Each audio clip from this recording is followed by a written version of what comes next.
Sobat-sobatnya, baru saja rilis Permendikbudristek nomor 7 tahun 2024 terkait tentang linearitas sertifikat pendidik dengan tugas mengajar.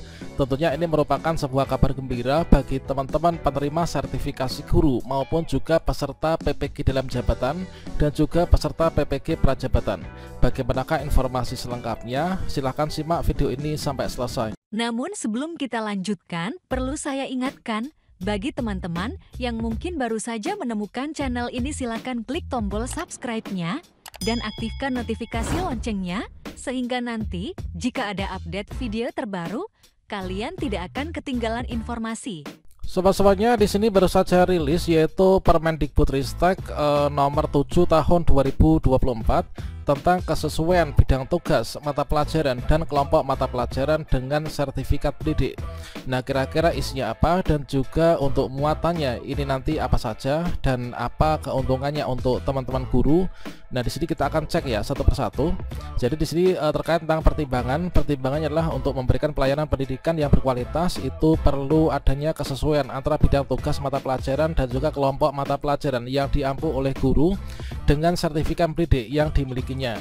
Kemudian dengan adanya perkembangan pengaturan mengenai kerangka dasar dan juga struktur kurikulum untuk yang saat ini perlu dilakukan penyesuaian kembali antara bidang tugas mata pelajaran, kelompok mata pelajaran yang diampu oleh guru dengan sertifikat pendidik yang dimiliki oleh guru, sehingga peraturan Mendikbudristek nomor 46 tahun 2019 itu tentang penataan linearitas guru berserdik ini telah diubah ya dengan peraturan Menteri Pendidikan, Kebudayaan, Riset dan Teknologi nomor 16 tahun 2019. Ini tentang perubahannya. Kemudian berdasarkan dari pertimbangan yang dimaksud di poin A dan juga B, ini ditetapkan kembali yaitu Permendikbudristek. Inilah tentang kesesuaian bidang tugas, mata pelajaran dan juga kelompok mata pelajaran dengan sertifikat pendidiknya.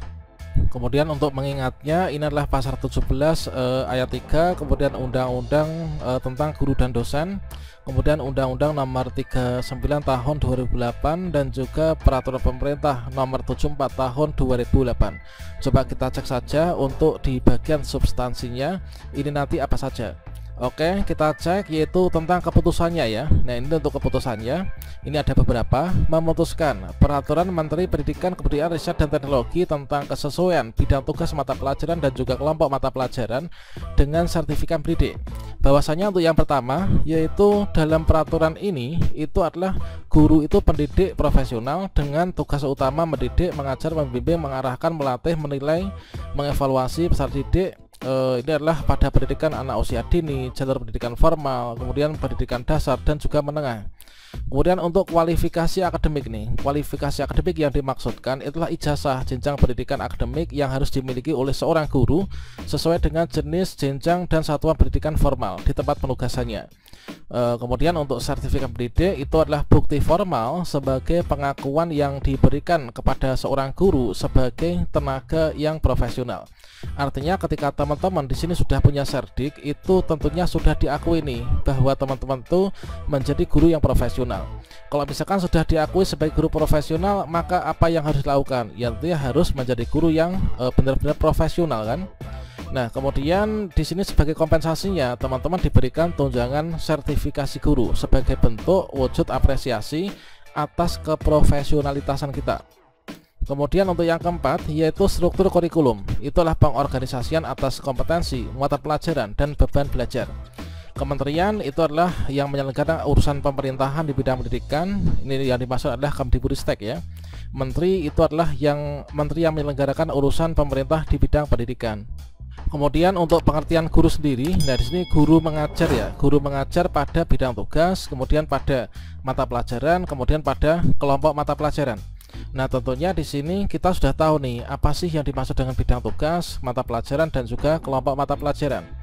Nah, kemudian untuk bidang tugas ya, bidang tugas, mata pelajaran dan kelompok mata pelajaran itu didasarkan pada apa? Pada struktur kurikulum. Kemudian untuk yang di pasal 3, kesesuaian bidang tugas, mata pelajaran, dan kelompok mata pelajaran dengan sertifikat pendidik bagi guru pada satuan pendidikan di bawah binaan kementerian yang ditetapkan oleh menteri. Kemudian kesesuaian bidang tugas mata pelajaran dan kelompok mata pelajaran dengan sertifikat pendidik bagi guru dan satuan pendidikan di bawah binaan kementerian yang menyelenggarakan urusan pemerintahan di bidang agama ditetapkan oleh menteri yang menyelenggarakan urusan pemerintahan dalam bidang agama ya. Berarti apa? Yaitu yang menteri agama gitu kan. Kemudian pasal 4. Pada saat peraturan menteri ini mulai berlaku, nah guru mata pelajaran yang mengampu bidang tugas mata pelajaran sesuai kualifikasi akademiknya namun tidak sesuai dengan sertifikat pendidiknya. Kemudian guru kelas pada taman kanak-kanak Raudatul Atfal yang memiliki kualifikasi akademik pendidikan guru taman kanak-kanak, pendidikan guru, pendidikan anak usia dini atau psikologi namun memiliki sertifikat pendidik selain sertifikat pendidikan guru kelas taman kanak-kanak Raudatul Atfal. Kemudian guru kelas pada sekolah dasar atau madrasah ibtidaiyah yang memiliki kualifikasi akademik pendidikan guru sekolah dasar atau madrasah ibtidaiyah atau psikologi namun memiliki sertifikat pendidik selain sertifikat pendidikan guru kelas sekolah dasar, maka nanti dapat terus mengajar dan diakui beban kerjanya sebagai salah satu syarat untuk memperoleh tunjangan profesi guru sampai dengan batas usia pensiun. Jadi untuk inti dari Permendikbudristek nomor ini adalah terkait penting teman-teman, yaitu pengaturan dari linearitas ijazah dan juga sertifikat pendidik bagi teman-teman guru yang di sini mendapatkan pembayaran tunjangan profesi guru ya. Ini jadi untuk peraturan ini memberikan payung hukum bagi teman-teman untuk nanti supaya bisa terus cair ya untuk tunjangan profesinya sampai nanti batas usia pensiun. Batas usia pensiun itu sampai kapan? Ya sampai usia 60 tahun kan, sampai teman-teman nanti pensiun. Dan tentunya ini berlaku juga baik itu untuk guru PNS, guru P3K, kemudian guru honorer, guru GTY yang mendapatkan pembayaran tunjangan profesi guru teman-teman. Nah, kemudian untuk yang di pasal 5, jadi di sini ditegaskan lagi di pasal yang kelima, yaitu pada saat peraturan menteri ini sudah berlaku, maka tunjangan profesi guru yang telah dibayarkan sejak tanggal 1 Maret 2023 berdasarkan kesesuaian bidang tugas mata pelajaran dan kelompok mata pelajaran dengan sertifikat pendidik tetap dinyatakan sah ya. Kemudian pasal 6, pada saat peraturan menteri ini berlaku, maka peraturan menteri kebudayaan yang sebelumnya nomor 46 tahun 2016 tentang penataan linearitas guru berserdik yang di sini adalah untuk berita negaranya nomor sekian, ini telah diubah dengan peraturan Menteri Pendidikan dan Kebudayaan nomor 16 tahun 2019 tentang perubahan-perubahan ya. Ini nanti sudah tidak berlaku ya, dan ini sudah dicabut. Jadi yang diakui adalah yang Permendikbudristek yang terbaru ini teman. Nah kira-kira adalah itu untuk muatan atau isi dari Permendikbudristek ini. Dan ini adalah agar setiap orang ini nanti bisa mengetahuinya, memerintahkan mengundangkannya peraturan ini dengan penempatannya dalam berita nasional ya. Nah di sini ditetapkan di Jakarta tanggal 27 Februari. Tentunya ini baru saja 27 Februari tahun 2024. Nah itu teman, saya ucapkan selamat. Jadi untuk tunjangan profesinya teman-teman ini nanti tetap bisa berlanjut ya. Dan tetap semangat bagi teman-teman peserta PPG Daljab 2024 maupun juga calon peserta PPG Prajabatan yang nanti akan melakukan pendaftaran ya.